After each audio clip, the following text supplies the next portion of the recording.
नमस्कार मित्रांनो, स्वागत आहे तुमचं अमृतधारा गोट आणि खिलार फार्ममध्ये.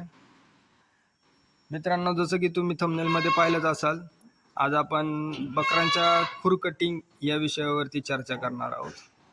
आता बंदिस्त शेळी पालन म्हटलं तर शेळ्या शक्यतो जागेवरती असल्यामुळं त्यांच्या खुरांची व्यवस्थित झीज होत नाही आणि ते वाढत जातात आणि ते वाढल्यामुळे शेळ्यांना किंवा बोकडांना खूप त्रास होतो उभं राहण्यासाठी. तर त्या विषयावरती आपल्याला आज चर्चा करायची. बंदिस्त शेळी पालनामध्ये खुर कटिंग हे खूप महत्त्वाचं आहे, जेवढं की तुमचं चारा नियोजन महत्त्वाचं आहे. कारण खुर कटिंग हा विषय डायरेक्ट आपल्या बकरांच्या शेळीच्या स्वास्थ्याशी आरोग्याशी रिलेटेड आहे. काय होतं, जेव्हा शेळीचे खूर वाढतात किंवा बोकडाचे खूर वाढतात तेव्हा त्याच्या ज्या पायाची जी हा भाग जो आहे पायाचा, हा भाग याच्यावरती लोड येतो, त्याला व्यवस्थित उभं राहता न आल्यामुळे. आणि त्याच्यावरती लोड आल्यामुळं बोकड खाणं पिणं थोडंसं कमी करतो आणि खाणं पिणं कमी केल्यामुळं बोकडाचं वजनही हळूहळू कमी व्हायला सुरुवात होते.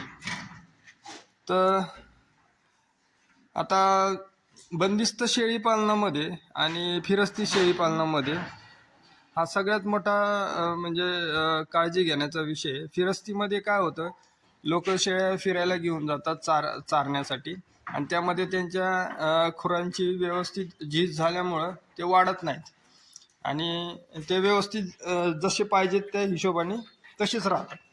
पण जेव्हा बंदिस्त शेळी पाळल्यानंतर शेळ्या जागेवरतीच असतात, त्यांचं काम असतं फक्त खाणं पिणं आणि जागेवरती बसणं, त्यामुळे ते लवकर वाढतात. म्हणून आपण आपल्या बकऱ्यांच्या खुरांची काळजी व्यवस्थित टायमिंगमध्ये घेतली पाहिजे आणि वेळच्या वेळी त्यांचे खुर कटिंग केले पाहिजे. शक्यतो दर महिन्याला त्यांची खुर कटिंग झालीच पाहिजे, जेणेकरून त्यांना व्यवस्थित उभं राहता येईल आणि चारा पाणी करता येईल.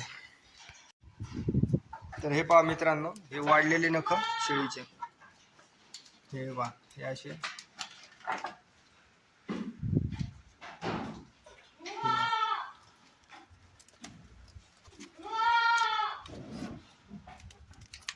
हे असे नख वाढल्याने व्यवस्थित चालता येत नाही. हे पहा,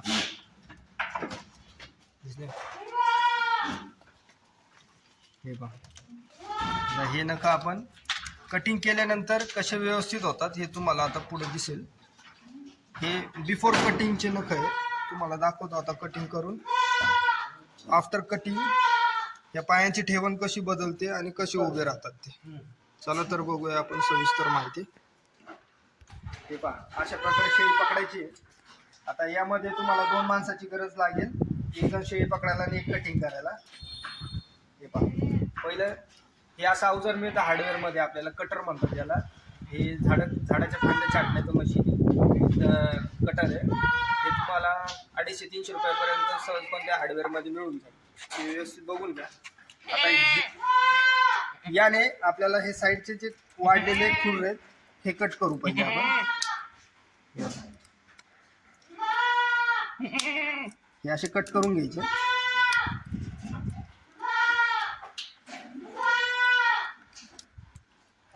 हे बघा, एवढा कचरा साठला त्याच्यामध्ये.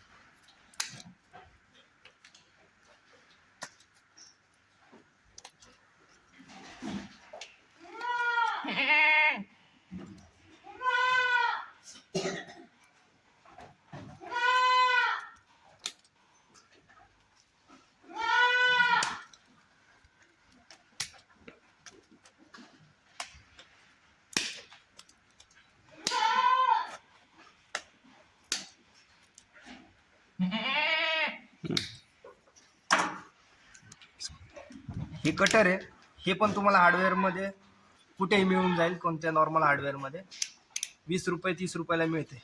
आता याने हा मधला जो भाग आहे वाढलेला, याचे छिलके काढायचे, आपल्याला समतल करायचं, एकदम एका लेवलमध्ये करायचं आहे. हे बघा, जिथं तुम्हाला उंच वाटतंय तिथं सपाट करायचा प्रयत्न करायचा आणि हे वरच्यावर स्लाइस काढायचे, जास्त खोल घालायचं नाही. खोल घातलं तर प्राण्याला इजा होईल, रक्त येईल. हे पहा.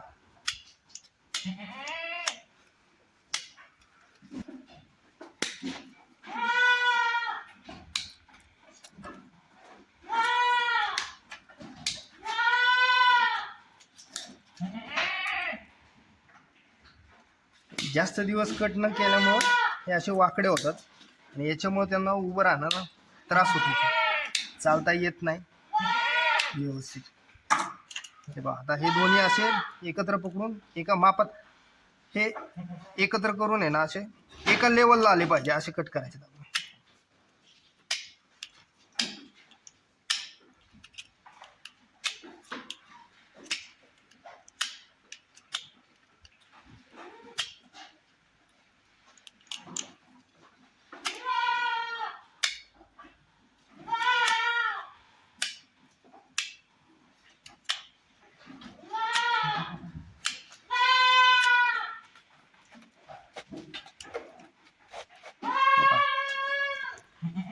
एक खूर खाली एक वर असं नाही झालं पाहिजे, एक लेवलला आलं पाहिजे.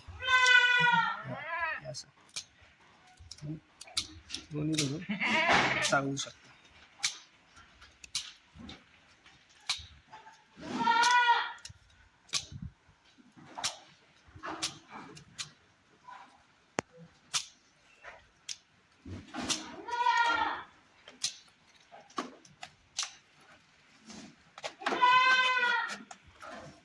त्यानंतर हे पुढचे शेंडे कट करायचे, जेणेकरून चालताना ते त्यांना टोचणार नाही.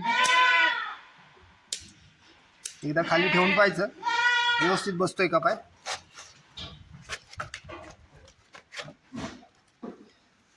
हे पहा फरक, हा कटिंग केलेला पाय आणि तो विदाऊट कटिंगचा पाय. आता आपण दोन्ही समान लेवलला करू. आता तो पण कट करू, बघू.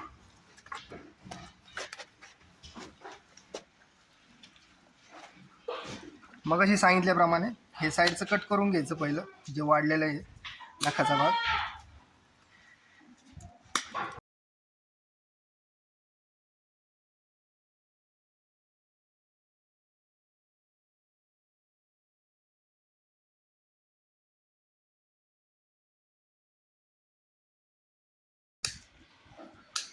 प्रोफेशनल लोकांना जर तुम्ही बोलवलं खुर कटिंगसाठी, ते एका प्राण्याचे ते 100 रुपये, 150 रुपये, 50 रुपये असे घेतात तुमच्याकडनं. हा खर्च जर तुम्हाला वाचवायचा असेल आणि तुमच्या शेळ्यांचं आरोग्य व्यवस्थित ठेवायचं असेल, त्यांना निरोगी ठेवायचं असेल, तर तुम्हाला हे शिकून घेणं फार महत्त्वाचं आहे. हे बघा.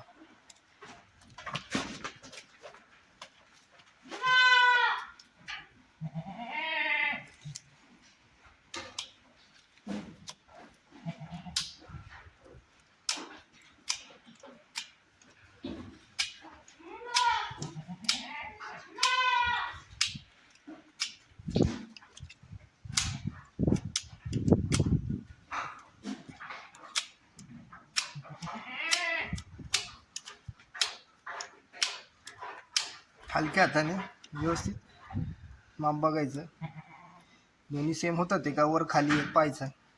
एक वर एक खाली असेल तरी पण त्यांना व्यवस्थित चालता येत नाही, म्हणून थोडं लेवल व्यवस्थित छाटून घ्यायचं. झाले. आता पुढचे पाय बघू. Same process. साईडचं जे वाढलेलं नखे आहे ते पहिला कट करून घ्यायचे कटरने.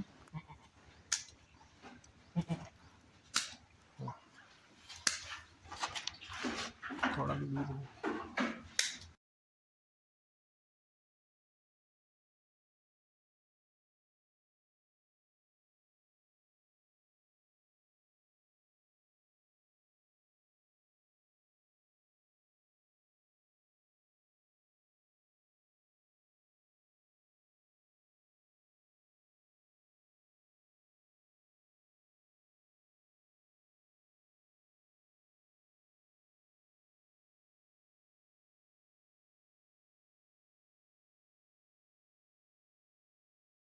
या अशा प्रकारे आपण खुरकट केल्यानंतर शेळ्यांना व्यवस्थित चालता येते, उभं राहता येते आणि वेदना कमी झाल्यामुळे त्यांचं खाण्यापिण्यावर व्यवस्थित लक्ष राहतं. हे बघा पाय, हे बघा व्यवस्थित.